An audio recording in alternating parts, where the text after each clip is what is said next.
Making the most from your BNI membership. This is what I'm referencing today is coming from a conversation I had today with a guy who is in the insurance realm and is considering joining a BNI chapter. Welcome to this call. If you're joining me live, hello. If you're joining me on replay, let me know where you're from. Either way, let me know where you are hailing from. There's a lot of people outside the United States that watch this. I appreciate you. Appreciate all my viewers. Been getting quite a few people following lately. So welcome to all the new subscribers. If you are new to the channel, please subscribe. It just give me some feedback. This lets me know that I'm heading in the right direction and giving you, the business owners, the entrepreneurs, what it is that you need. So let's talk about BNI. BNI is all over the world. They obviously started in the United States by Ivan Meisner, who he's been instrumental for me in a lot of different ways. And not to name drop, but he specifically helped me out in ways that he didn't have to. When I published my first book, so if you see that stack back there, the two white ones, those are books that he endorsed. And he didn't have to offer me endorsement. He just did. I saw him at a national conference and walked up to him and just wanted to thank him for helping me. He was hosting a a class online, which is just kind of doing a lot of, talking about self-publishing, talking about regular publishing, doing a lot of different things. And when I just went up to him to thank him and I said, just want to let you know, thank you. My book's getting ready to get published. And he says, oh, can I offer you an endorsement? And I was like, and at that point in time, he had published better than 20 New York Times bestselling books. So yes, of course, I happily agreed to that. And he's been very gracious and helped me in ways that he didn't absolutely have to. So needless to say, I was involved in BNI for a number of years. I was involved with it for 14 years in total. And I was all over the organization, from in the chapter level. I was an education coordinator. I was a president of the chapter for one of my chapters. I was different roles. I was an ambassador for a while. I was a director for a while. I was an area director, and really just enjoyed the organization top to bottom. So those are the sorts of things. Now, when I hear about people saying, well, should I join a BNI chapter or not? I'm just letting you know, I don't have a dog in that fight right now. I am no longer in a BNI chapter, and mostly because just of where I'm at in life. Not that it wouldn't serve me, but there's just different things that I want to do for lead generation. And my bride and I talked about it, and she was like, if you were going to think about going back into that, I would rather see more of you than that. So didn't align with our shared vision for the family, and that's okay. That makes sense. And it brings up an excellent point as to how to get the most out of BNI. And I think for those of you, if you're thinking about joining, there's a couple things I want you to stop and consider. First of all, it is a time commitment. Yes, it's a commitment of money, and the money amounts they vary all over the world. So I'm not going to get into the actual costs. And of course, they change all the time. And I got into BNI before there was ever BNI Connect, before there was ever really even a website. I mean, there was a website, but it wasn't like an online, this gigantic online massive portal that they have now, where you can literally connect with BNI members all over the place. And that is as a result of increased dues and increased infrastructure and things like that. So it has really grown from when I first started. And this was maybe 20 years ago now. So the main thing is you have to recognize, and it's more than just 90 minutes in the meeting. It's more than just 90 minutes in the room. So yes, it's a weekly meeting, and people are like, oh my gosh, and they've got all these rules and they've got all these things. Yes, there are rules. And the reason there are rules is because otherwise this thing would be a giant train wreck. And every organization that has tried to do a BNI light version without the rules, without the membership committee, without having some standards, they never last. They just don't. It doesn't work. And the reason for that is because it just becomes too lax. It becomes a coffee clutch, and people just don't follow through. Now, am I saying that it's not possible? No, but you've got to have some people that already have a shared goal.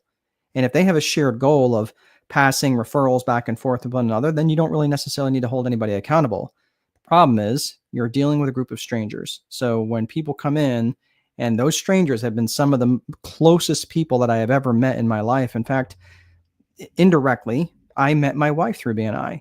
I got to know the banker in the room really, really well. She and I became good friends. And my wife, she was working at the bank that I ended up going to for a number of years. So it was kind of interesting how that all worked out. But met some amazing good people through BNI, and my book never would be a thing if it wasn't for BNI. So I very much am indebted to that. Some people say, well, it's a cult, it's a whatever you want to call it. Man, I was in the United States Marines, so that's a cult. They do cults well, right? I literally have that branded on my arm. So as cults go, it's not a cult. I mean, you can leave anytime.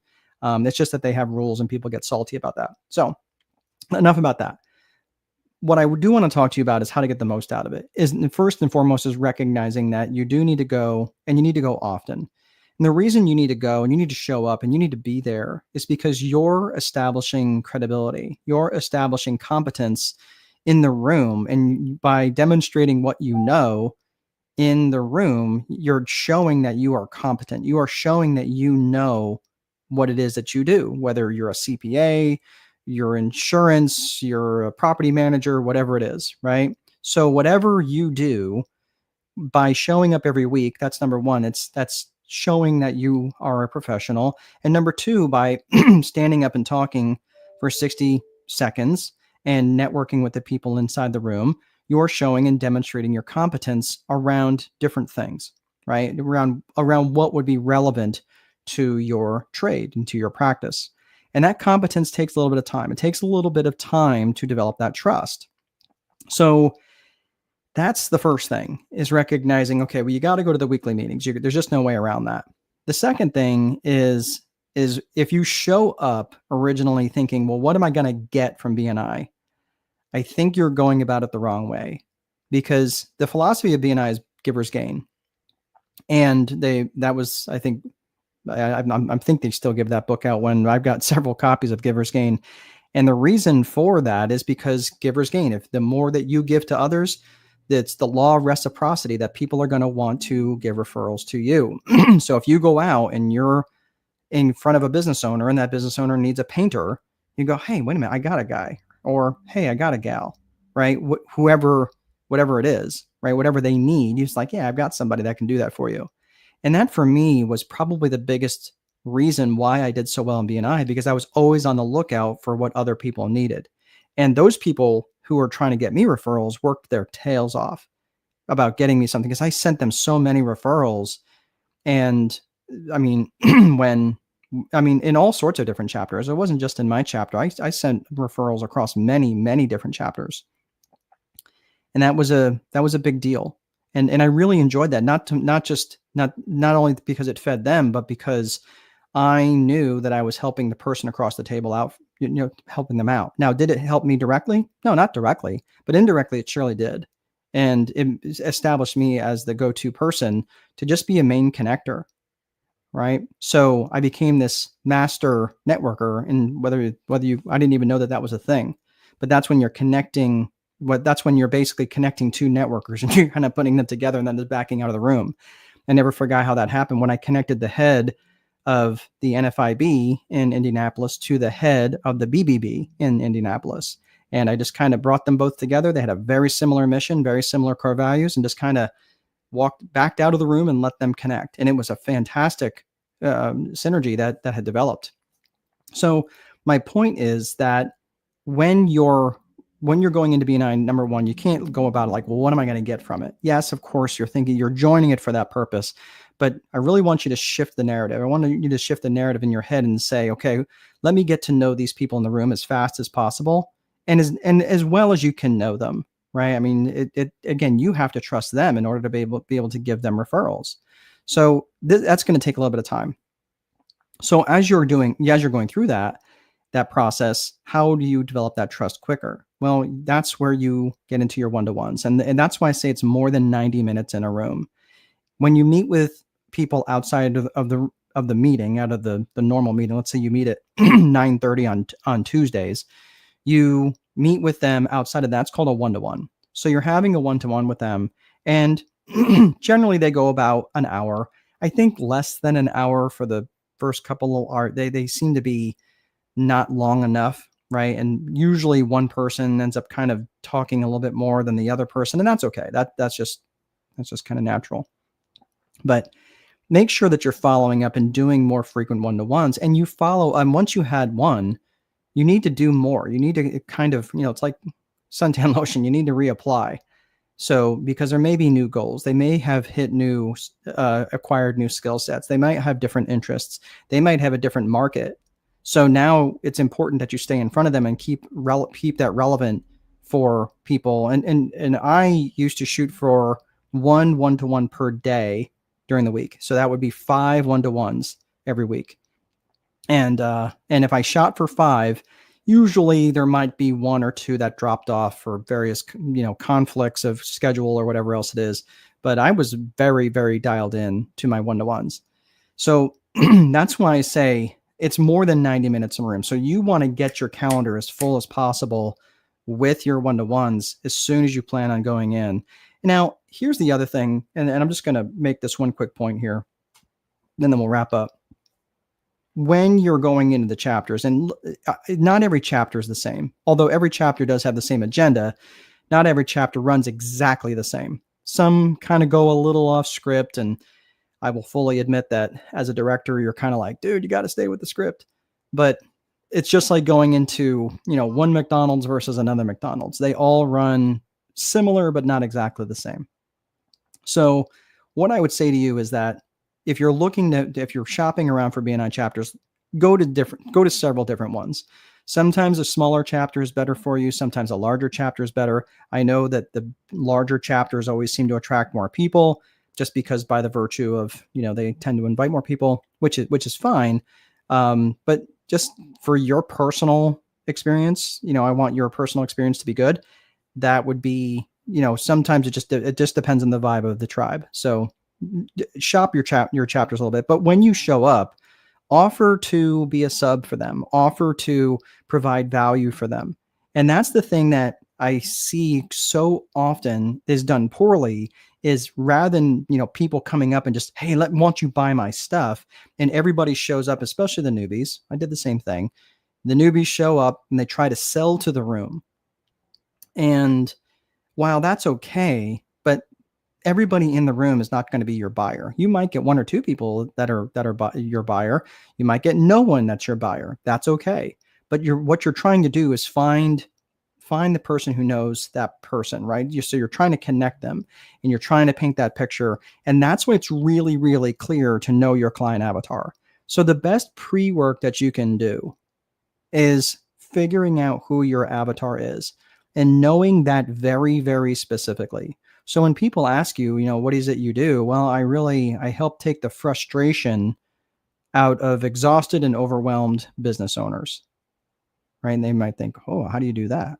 Well, I'm a business strategist, so that's what I do. I help remove the overwhelm for business owners who are married, have kids at home.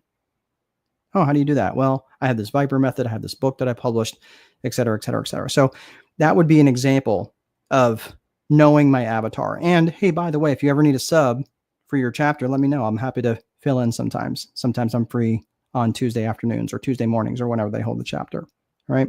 So this is going to be really important that you come, you lead with value, you let them know what it is that you do in a very specific way in terms of the avatar.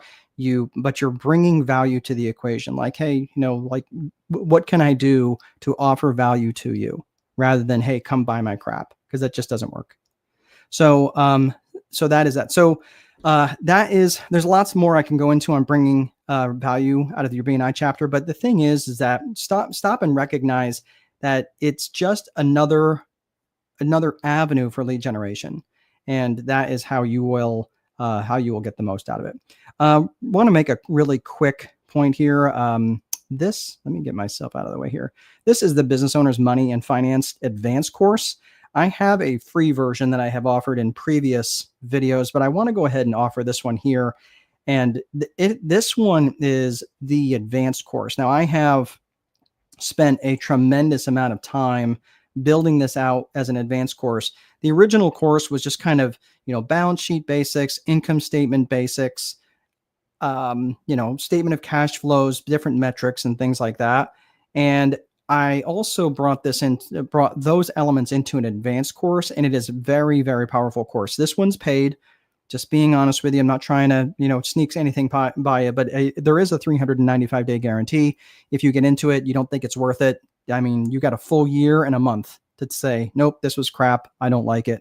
And I think you'll find a tremendous amount of value. So what are some things that are covered in the course? Well, how to borrow as a business. That's probably one of the more powerful videos that's in that, because many people don't have an understanding in terms of how commercial lenders work. And I was an underwriter for commercial lending department for a number of years, and how to borrow as a business was a really big thing that I often talk about with my clients. So understanding DSCR loans, understanding how that works from a real estate perspective, how it understands from a business perspective, and all these different aspects of how they file liens from a regular mortgage to a UCC1. All those things are discussed. We'll talk about your credit score, and many people just think that there's 3 credit scores. That's actually not true. There are quite a few more, and they don't really know how many there are, and they don't even know how they're used. So we discuss that. We also talk about what not to say. I say we, like we're the royal we. Okay, it's me. It's me on the training. So if you don't like my face, don't take the training, because you will hate it. But what not to say to a loan officer. There are definitely things to say, and there are definitely things not to say to a loan officer when borrowing as a business. And this is what I have learned directly from the trenches, from the loan officers directly. And there's a time. This is just stuff they're not going to tell you. So I will tell you on the video, because they won't. There's also a phenomenon called growing broke. And growing broke, I actually did a whole video series on this, about growing broke, and just things that what the phenomenon is actually when a business owner or a business is actually growing, but they're growing faster than their ability to generate cash to fund future growth. So what happens is they grow broke. It's like they're running from lily pad to lily pad, and they're kind of getting over their skis, and that's how you grow broke. So you have to be careful about that phenomenon. Again, in the introductory course, I talked about balance sheet basics and income statement basics. There's also more advanced stuff in terms of how to, for example, how to look at things like from a percentage of assets, a percentage of sales, and different metrics that you can look at. We're also going to talk about different cash holding strategies. And this is kind of what the ultra wealthy are doing to hold their cash in tax sheltered vehicles that you can access without penalty and without having to hold it in an IRA. There's also different downloadable templates, all sorts of different stuff that you can download, and that is accessed for you for free. In addition to everything else, there's different metrics you just need to know. Plus, the one thing that I like to talk about is a very, very powerful debt reduction tool. If you are looking to get out of debt, there is stuff like that in there for you. So it is one powerful course. The link is in the description. If you are interested, go ahead and subscribe, and I would love to hear some feedback from you. If you think it's great, let me know. If you hate it, I will give you your money back. I promise. All right. That's all I have. Have a great rest of your day. We'll see you guys next time.